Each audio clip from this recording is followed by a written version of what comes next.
right, welcome back to the Fit 40 podcast, where we simplify exercise and nutrition for busy parents 40 plus so they can improve their health and feel amazing. I'm your host, Brian Fitzsimmons, certified personal trainer and nutrition coach for people over 40 since 2015. And today we have another awesome topic. We're going to be talking about one of the biggest things that holds people back in their fitness, in their nutrition journey, and that is program hopping. It is one of the biggest problems that people run into. And honestly, I've been guilty of it myself. But before we dive in on exactly what that is and how to fix it, make sure that if you aren't already, go ahead and hit that follow or subscribe button wherever you're watching or listening so that way you don't miss another episode going forward, because I got a lot of awesome ones lined up in the upcoming weeks. All right, now enough of that. Let's get on. Is when you just are always doing that next thing. You're always onto a new, better diet, always onto a new and better workout plan. Maybe somebody kind of pops in your head right now where they're telling you, oh, this diet they're on, it's incredible, it's awesome. And then a couple weeks go by and they're like, that wasn't that good. But this new one, this next one I'm on right now, it's the best.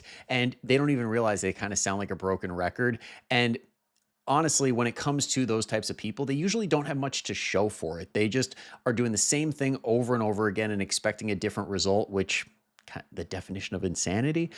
So let's talk about how not to do that. All right. Now, this actually comes off of the back of one of my clients mentioning that they have a friend like this who's always doing this next thing, always on to the next thing. And they're asking him what he's doing all the time because he's getting such great results. And then this person's still kind of feeling stuck. And it's kind of polar opposites. Like my client has been doing very similar stuff, very similar principles, and sticking to the plan for months and months and months. I'm pretty sure we just hit a year, if not, it'll happen soon, of doing very similar things, but adjusting it as needed compared to the friend who has always been like doing that different program, that different diet, and really always changing it, doing like a full 180. And the problem with that is that you never really build consistency, which means that you don't build any solid skills. You're always just kind of at the mercy of the method without learning the principles. And that's the big thing that we want to understand is you need to learn principles to get you to the destination you want to get to. Methods are, there's a million and one methods out there. There's different types of dieting methods like keto, Whole30, like I'm spacing right now because of my ADD, but yeah, then there's workout plans. Like there's West Side Barbell, there's 531, there's Orange Theory, there's a bunch of other ones on that side as well. And they all operate on similar principles, which gets people the results. When it comes to weight loss, every single diet that works operates based on a caloric deficit. If they're saying that they don't, they're freaking liars, because that is the only physiological way for that to happen. And if they're saying it's not, they are lying. And when it comes to workouts, like if it is getting you stronger, that's operating through progressive overload, through mechanical tension. They're making sure that you are increasing the amount of weight or reps or sets or whatever you're doing, or they're allowing you to do that same amount of work with less effort and letting your body adapt. And when it comes to cardiovascular training and things like that, same thing. You're doing those principles to achieve a specific result, but you're getting this method that's packaged up and sexy and exciting. So that's the real substance behind it all. But we're not learning the skills that you're getting from these programs because you're just not sticking with them long enough to learn. And on top of that, you never know if it actually was working or not, because maybe you just gave up too soon. You weren't seeing results fast enough, which is the most infuriating sentence I hear as a coach. If you can't tell, like it literally boils my blood, because now, I'm not even mad at the person saying it. I'm mad at whatever led to that expectation in the first place. Like if you think you're going to lose a ton of weight really fast and it's all going to be fat in those first like week or two, and that's the make or break, guess what? You're screwed. Okay. That's never, ever going to happen. You're never going to have a bunch of fat loss just happen. What happens like in approaches like keto, for example, everybody's like, oh, I lost so much weight so fast, because you no longer have as much glycogen in your system, which comes from the carbohydrates. And that glycogen also comes with water. So you lost a bunch of water weight. So you got this big whoosh. And in that first week or two, the scale drops a ton, but then it stops because you have nothing left to lose that isn't fat. And you see slower progress because guess what? That's the fat coming off. That's how slow it happens. And people get discouraged and they're like, this isn't working anymore, and then hop on to the next thing. And it's this never ending cycle of shiny object syndrome. this thing's better and more and better than the last thing. I know it is. It's going to be better. And then boom, same shit happens. So at a certain point, you have to ask yourself, how long will it take to realize that it's not the method that's the problem? It's you. Okay. It's that Taylor Swift song, Hey, hi, I'm the problem. It's me. Okay. Apologies for my singing, but that's basically what it is. And I apologize if I got the lyrics wrong too. I'm not a super Swifty, and my future sister-in-law is probably shaking her head and laughing right about now. But basically you're just in this spinning wheel cycle. You're just constantly doing it over and over again. You're chasing that feel good moment, but never really pushing through the hard moments where you're like, oh, this actually is not easy this entire time. I am not motivated all the time. And when that dies down, you're like, I'm not going to do this anymore. Where you learn all those benefits, all that stuff that like the discipline and all that good stuff that you rely on down the road during those hard times. But we avoid the hard times because they're hard, they suck. But that's where the secret sauce is. And on top of that, you're always questioning the efforts, like I said, and you really don't have a direction in all of this. You're kind of floating in no man's land. You're grabbing at things, hoping that it's going to be different. Nothing ever is.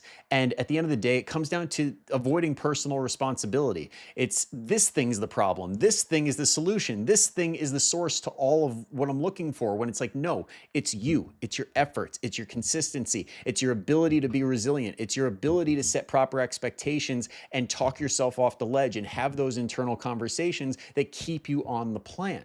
Okay, so what do we do to make sure that that happens?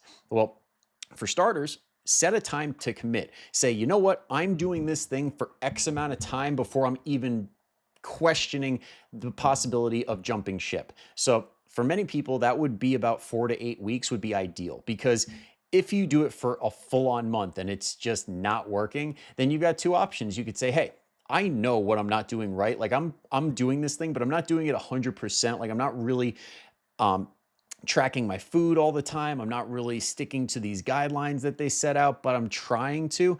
And then if you tweak that and give it another 4 weeks and see if you start to see improvement, then awesome. Now you know, hey, I was the issue. This thing works. I just got to keep doing it.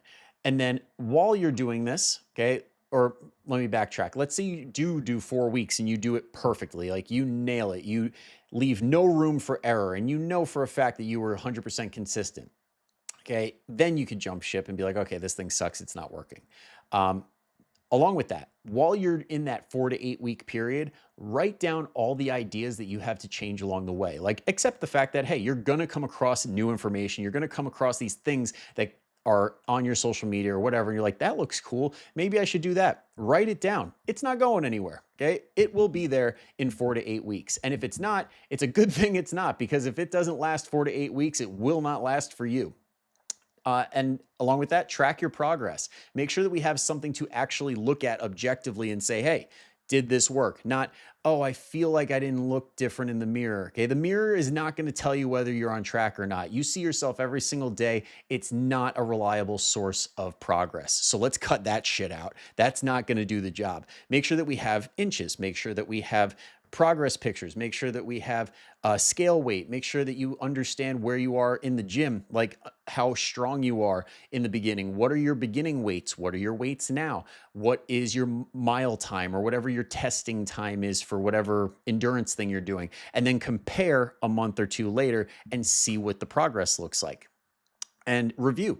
Take a look and say, hey, is this about what I was looking for? And if I continue to do this, how long should I expect this to take?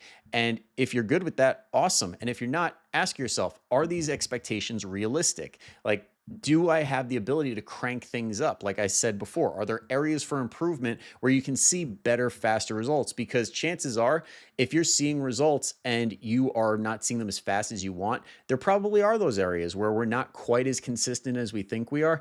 And if that's due to your lifestyle, then, and it's just something that you really can't realistically commit to, and you have to accept this slower rate of progress, that's okay. Because eventually you're going to get to that destination that you're chasing. And then you have to ask yourself, why is there a timeline here? Why am I so impatient? Is it for a race? Then in that case, yeah, crank it up. But if you're just living life and trying to improve your health and feel better, then throw that timeline out. It's not serving you. It's just adding stress to this thing that's already hard. Let's not add that into the mix. And you also have to ask yourself, am I willing to make these changes to see the results that I want to see or not? Okay. Honestly, some people just are not willing to, and that's why they outsource it. Like, know thyself. That's literally a lot of the people that I work with are like, listen, I know what to do. I'm just really horrible at making myself do it. And I'm like, hey, I'm your guy because I have systems and I have tips and all these things in my tool belt that I've used to help people over the years to achieve what they want to achieve because they know what they need to do. They just don't get themselves to do it. And that way, they're able to make the progress that they want, and they finally are out of this cycle of always doing that new thing. They have somebody to talk them off the ledge and say, no, you're doing good. This is a realistic expectation based on the science, based on all the people that I've worked with. Like, you are on track. You're not alone.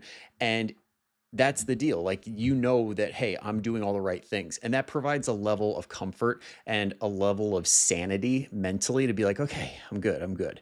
Because you might not know what realistic expectations are. You might not know what these methods all are. And it's not your job to. Like, you have your own specific job in what you do. Chances are, I don't know shit about it. Like, if you're in finance, you are probably way smarter than me on money. If you're in healthcare, definitely way smarter.